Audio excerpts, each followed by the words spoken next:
స్పర్శతో నన్ను దీవించుము, దేవాని స్పర్శతో నన్ను తాకుము. ప్రభువైన యేసుక్రీస్తు నామములో మీ అందరికీ వందనాలు.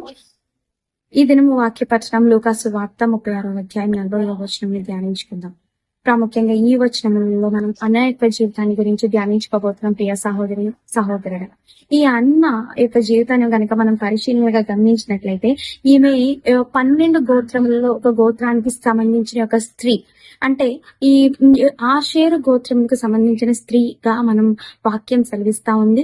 అలాగే ఈమె ఒక ప్రవక్తనిగా వాక్యం సెలవిస్తా ఉంది. అంటే ప్రవక్తనీలు అంటే ఎవరు అనంటే ఆ వారు దేవుని యొక్క సందేశంను దేవునితో మాట్లాడేవారును, అలాగే దేవుని యొక్క సందేశమును మన దగ్గరికి మోసుకొచ్చేవారుగా మనము గమనించగలం.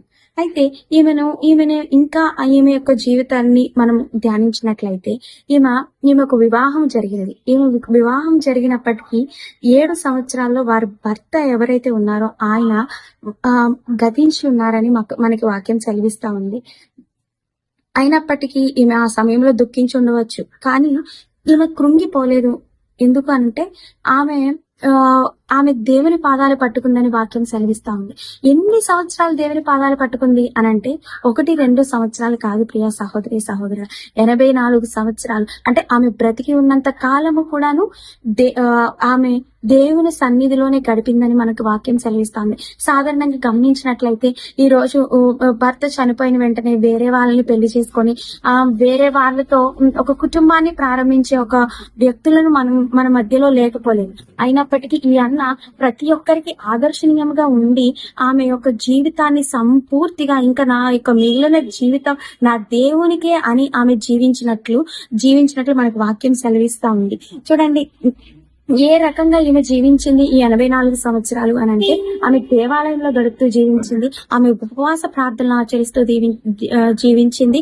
ఆమె రాత్రింబవళ్ళు దేవుని ధ్యానిస్తూ జీవించిందని మనకు వాక్యం సెలవిస్తాము. ప్రాముఖ్యంగా లూకాసు సువార్త 2వ అధ్యాయం 38వ వచనంలో చూసినట్లయితే ఆమె దేవునికి తన యొక్క ధ్యాన వందనములు అర్పించిందని మనం గమనించగలం. అంటే కృతజ్ఞతాస్థుతులు మనం ఎప్పుడు అర్పిస్తాం ప్రియ సహోదరి సహోదరుడా?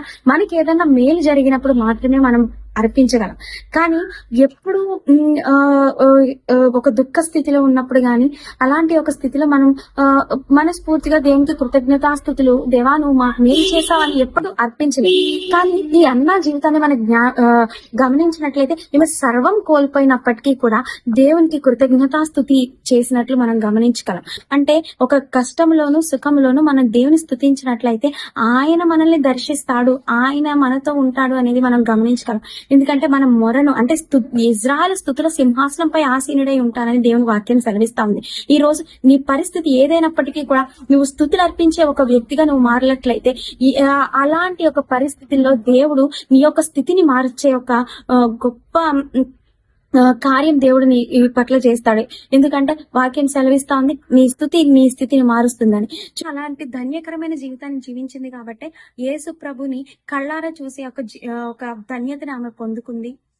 అలాంటి ఒక గొప్ప ఆదర్శనీయంగా మనకి ఈ రోజు బైబిల్లో ఆమె గురించి మనం చదువుకోగలుగుతున్నాం. ప్రియ సహోదరి సహోదరుడా, చూడండి చాలా మంది మన చుట్టుప్రక్కల ఉన్నవారు జాబ్ రాలేదనో, లేదంటే వివాహం రాలేదనో, లేదంటే ఎన్నో అనేకమైన కుటుంబ సమస్యల వలన దేవుని దూషిస్తూ దేవుడు మాకు ఏం మేలు చేశాడని ఒక స్థితిలో ఎంతో మంది మాటలు మన చుట్టుప్రక్కల వింటూ ఉన్నాం. కానీ అయినప్పటికీ ఈమె సర్వం కోల్పోయినప్పటికీ కూడా దేవుణ్ణి ఆరాధించే ఒక స్త్రీగా మనం గమనించగలం ప్రియా సహోదరి సహోదరుడా.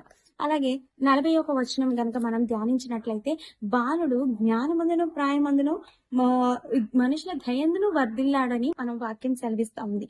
అంటే ఈ యొక్క యేసు ప్రభు ఎట్లా వర్ధిల్లాడు అంటే జ్ఞానములో ప్రాయంలో మనుషుల దయలో వర్ధిల్లాడు. చూడండి ప్రియ సహోదరుడా, ప్రతి ఒక్క తల్లిదండ్రులు మన బిడ్డలను జ్ఞానములోను వయసు వచ్చినప్పుడు వారి యొక్క బుద్ధి అందును జ్ఞానమందును ప్రతి ఒక్క విషయమందును జ్ఞానం కలిగి ఉండటం మనం నేర్పించాలి.